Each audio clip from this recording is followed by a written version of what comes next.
Have you ever wondered why you keep attracting people who drain you? Why you always seem to give your all, only to end up feeling empty? If you've ever said, "Why do I always fall for the wrong people?" This video is for you. Welcome to Heal, Thrive and Love. Here, we talk about healing your mind, body, and soul, and today, we're diving deep into one of the most painful and powerful dynamics there is, the empath and the narcissist. Because this connection isn't random. It's not bad luck. It's a mirror, a lesson, and, believe it or not, a doorway to your deepest healing. So grab a warm drink, take a deep breath, and let's begin. An empath is someone who feels deeply. You don't just understand emotions, you absorb them. You sense when someone's upset, even when they're smiling. You care so much, sometimes more than you should. But here's the truth most empaths never hear: being an empath isn't just about love and kindness.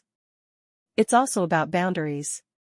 Because without them, empathy becomes self-destruction.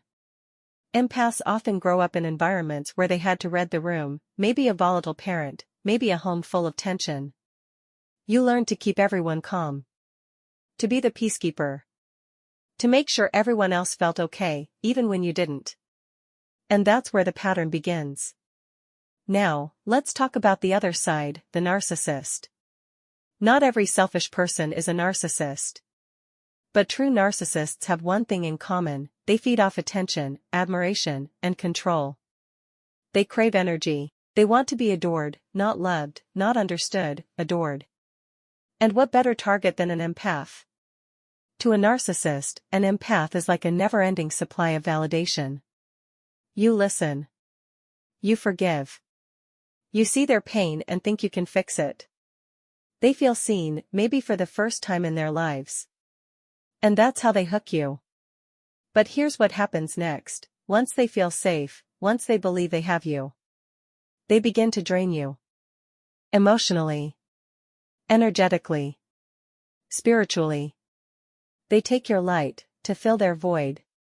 Now, this is where it gets deep. Because you might think, "I didn't ask for this. I just want to love someone." And that's true. But here's the part most people miss: we attract what feels familiar, not what feels good. If you grew up having to earn love, you'll unconsciously be drawn to people who make you work for it. If love always came with chaos, peace might actually feel uncomfortable. So when a narcissist walks into your life, they fit a wound you already know. You recognize their energy, not with your mind, but with your nervous system. And that's why, even when it hurts, it feels magnetic. You're not broken for attracting them.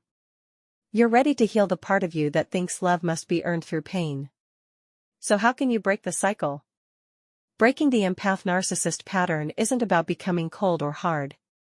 It's about choosing yourself, without guilt. Here's how you start. 1. Stop trying to fix people. You can love someone deeply without saving them. Their healing is their responsibility, not your job.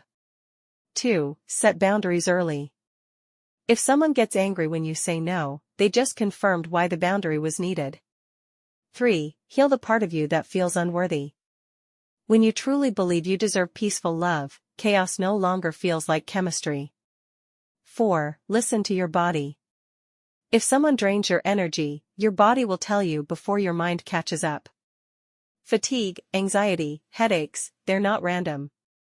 They're messages. And most importantly, 5. Forgive yourself. You weren't naive. You were hopeful. You loved deeply, and that's never wrong. When an empath heals, something magical happens. You stop attracting narcissists, and start attracting mirrors of your growth. People who meet you with honesty. Who pour back into you. Who make peace feel like passion.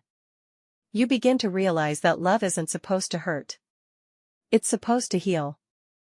And here's the secret: when you stop chasing the ones who drain you, you make space for the ones who truly see you.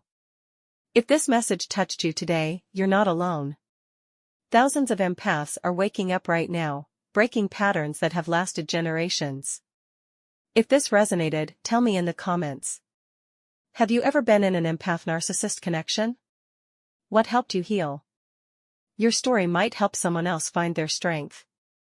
And if you're ready to keep healing with love and awareness, subscribe to Heal, Thrive, and Love, where we remind you that healing isn't the end of your story.